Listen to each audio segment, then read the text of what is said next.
আমরা এখনো যারা সজাগ সুস্থ অবস্থায় আছি, যারা এখনো জুম্মার দিন এসে 2 রাকাত পড়তে পারছি, আল্লাহর রাস্তে আজকের এই মসজিদে বসে নিয়ত করেন এর মধ্যে যে আল্লাহ এতদিন 2 রাকাত করে শুধু জুম্মার দিন এসে যে হাজিরা লাগাচ্ছি, কাল থেকে দিনে একবার হলেও তোমার ঘরে আসো।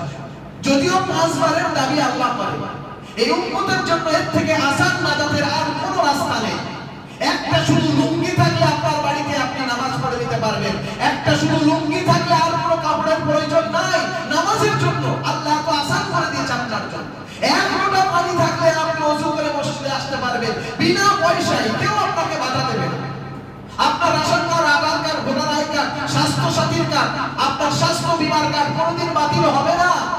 তারপরেও যদি মুসলমান আপনি মসজিদে না আসেন, আল্লাহর গজবের জন্য অপেক্ষা করুন। আল্লাহর কসম করে বলছি, আপনি যে নামাজ পড়ে না তার পরিবার সুরক্ষিত নয়। আল্লাহর কসম করে বলছি, যে নামাজ পড়ে না তার জিন্দেগি সুরক্ষিত নয়। আল্লাহর কসম করে বলছি, যে নামাজ পড়ে না তার রুজিতে বরকত মনে হচ্ছে আবার খুব বৃদ্ধি পাচ্ছে, কিন্তু শুনে রেখে দেন আল্লাহ ছাড় দেয়, ছেড়ে দেয় না।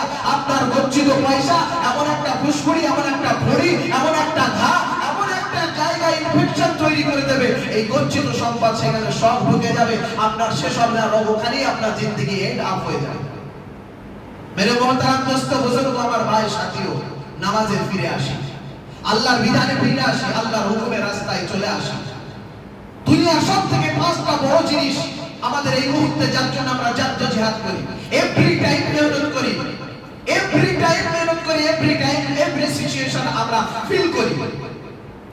1 নম্বরের অর্থ উপার্জন করা, শারীরিক সুস্থতা থাকা, পারিবারিক জীবনে, দাম্পত্য জীবনে সুখী থাকা, দুনিয়ার কোনো টেনশন যেন না আসে, আর কোনো রোগ ব্যাধি যেন আমাকে স্পর্শ না করে।